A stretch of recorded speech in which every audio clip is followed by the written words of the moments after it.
My Islamic name is Jamila. My English name is Julie. I'm 52 years old and I've been a Muslim for over 20 years. My parents were 100% English.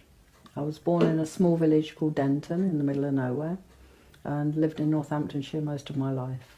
My parents were atheist and my grandmother was a Baptist Christian, and I grew up with my grandmother, so I followed what she followed because she would drag me along every Sunday, and I became quite involved with the church. And I was working with a lady who was a social worker with Women's Aid, and I found out she was Muslim, and I was quite upset because I had the outside image of the Muslims being oppressing women and being violent and aggressive and basically not very nice. So I was quite distressed for her, so I decided I was going to convert her to Christianity.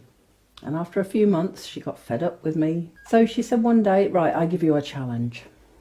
If you can find any fault, any mistake, any one thing that's not correct with Islam, not with the people, with Islam, with the Quran, the Hadith or the Sharia law, I'll come to Christianity. So I said, oh, that's great, that's going to be easy, I'll do that.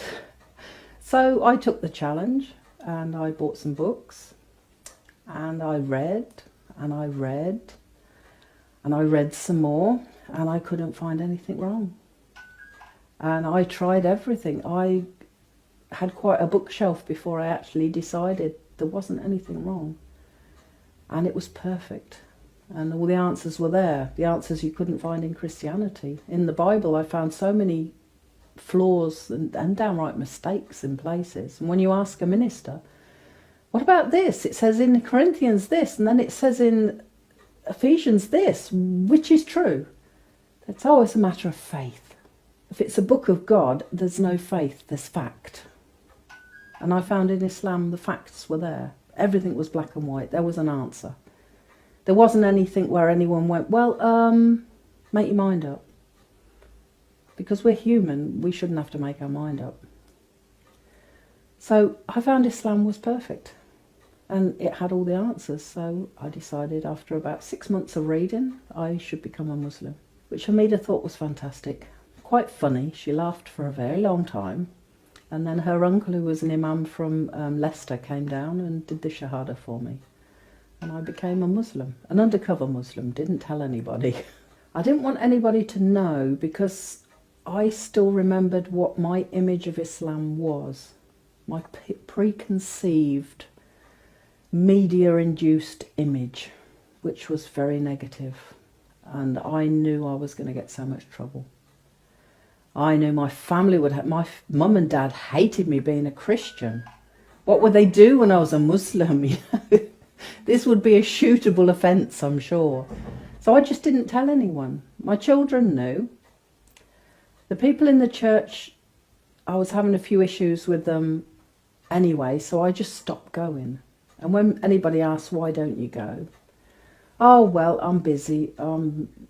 Got something else to do, and I just fobbed them off every time. I didn't give them a definitive answer, so they assumed it was from the other problems that were going on. One of my kids carried on going to the church for quite a few years afterwards, and I had my own business, and I was working predominantly with older English ladies, a lot from the church, and they would ask me, why don't you go? Oh, just I'm busy. And I thought, if they knew I was Muslim, my business would be finished, nobody would want to talk to me, they'd probably send me off to one of these brainwashing camps like the Jehovah's Witnesses have or something, because it still felt like it was something wrong, because the media have got such a bad image.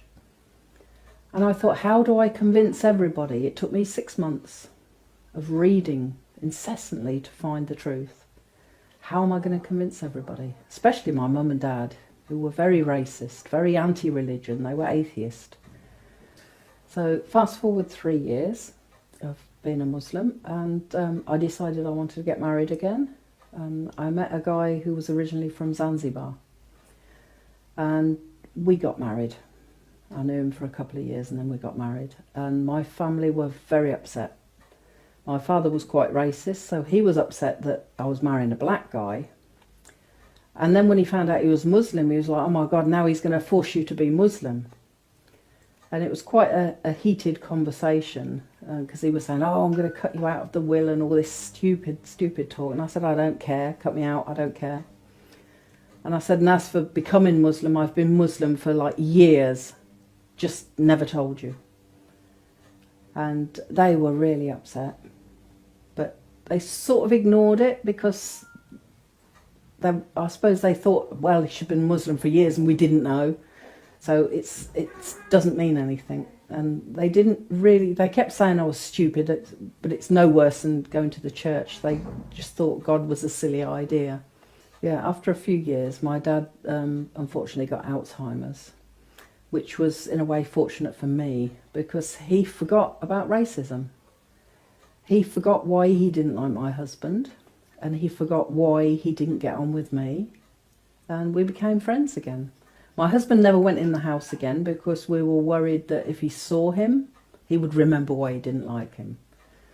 So he would always say, oh, why didn't Max come in? I'd say, oh, he's busy, he's at work, something. Oh, he's so good. The kids keep saying he's done this and he's done that. And all of a sudden, Max was a nice guy. And we didn't want to risk it. But yeah, it was quite good. He completely forgot about racism. And he forgot that Islam was a bad idea, and he seemed more accepting of who I was and how I was, rather than the image of Islam, because he saw that I was a better person. And he was quite good with me. And after he died, my mother lived for another, I think, 7 or 8 years. She still hated Islam, and if she saw me go off into the bedroom to do my salah, I'd get stupid comments of, why do you put your head on the ground? You're wasting your time. What's the point? Just enjoy your life. You're losing so much for this silly religion. But then she got cancer, and she was very ill very fast. And I sat with her in the hospital. And she was lucky, she was treated, each doctor that came to her was a Muslim. And I remember one particular comment, it was like gold coming out of her mouth. She went, this Islam you joined is a lovely club. That was her acceptance almost of the religion, because the people, she saw the difference, that the Muslim people had more time for her. They were kinder with her, they talked better with her. She had one non-Muslim doctor who was very abrupt and went, look, we've got to do this and we've got to do that. And she was like, I don't like you, I don't want you again. Because she realised some people are caring, some people are not. Not necessarily with the religion, but, you know, it helped. And then one day when she was very ill, I didn't want to leave her bedside, I was sleeping there. So I had to do my salah there. She was resting, so I pulled the curtain round and I started doing my salah, and she started waking up. And I thought, what do? Do I stop my prayer? Do I talk to her? Do I wait for her to call me? What do I do? So I just carried on praying, and she's moaning and groaning and waking up. And then she went quiet, and I thought, oh, thank God for that, she's gone back to sleep. So I finished my prayer, and when I got up, it was like a different person. She said to me, oh, I hope you prayed for me. Normally, if she'd have come into her house or my house when I was doing my salah, there would have been some 4-letter words, and why do you waste your time? Why are you putting your head on the floor? There isn't a God, you're wasting your time. But all of a sudden, she seemed to realise that this was important. And there was one saying I always used to have, even as a Christian. I did a lot of volunteer work. My mum didn't approve. And I'd always say to her, I'll get paid in the next life. And one day in the hospital, there was an old lady sitting opposite my mum. And there isn't enough nursing staff. And she was sliding out of her chair. And she got her feet on the cold floor. So I went and I helped her back into a chair. And I took a pillow off one of the beds and I put it under her feet. And when I went back, my mum said to me, she goes, yeah, I know, you'll get paid in the next life. So I think eventually, if you talk kindly for long enough, People do listen to these things, and it does go through in the end. But it was a hard few years. I had to be so careful what I said. Even if they asked me a question about Islam, I had to be very careful how I worded it. Because although Islam is perfect, people aren't, and we very often get things wrong, especially if it's stressful. Before I was Muslim, when I was Christian, I suffered a lot with stress. I was on my own with 4 kids, and I run my own business, and constantly under stress. The doctors had put me on Prozac. I used to have panic attacks. I used to have a terrible temper. Before I had the kids, I was always fighting, always in trouble. And after I became Muslim, not straight away, but slowly I became more patient. I became happier. I stopped taking the Prozac. My doctors went crazy at me because one day I just thought, I don't need this. And I stopped, which apparently you can't do. You should slowly stop. But I just went in the bin. I had a few headaches, but I had no more stress. I don't lose my temper so much. And it gives you a perspective on life, because there is an answer for everything. I think without Islam, I wondered why things happened. Especially as a Christian, because they teach this, oh, God is love, Jesus forgives, everything is fantastic. And it's not. Life is a test. And if you don't think it's a test and something bad happens, stress. Because you can't, how do you know why this has happened? In Islam, we know there's benefit in everything. Even if there's one hadith, if you prick your finger with a thorn, it takes away your sins. So in Islam, if you fall down in the snow and you bruise something, you think, oh, that's good. That's took something I've done. And there's a reason for it.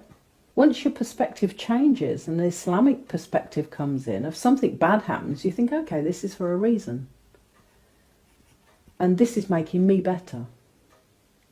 And you're happy about it. Everything is for a reason. When you believe this and you live by it, you're never short of anything. It's only when you start to think, oh, I've got this big problem and this big problem's crushing me. You allow it to crush you.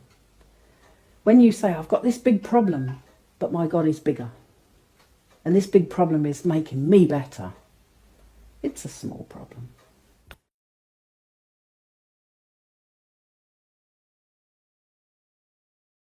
So I'd advise you to read more and learn as much as you can, because a lot of people who are born Muslim, they've got their culture mixed with their Islam. And you don't want to get confused and go for the culture and not the Islam.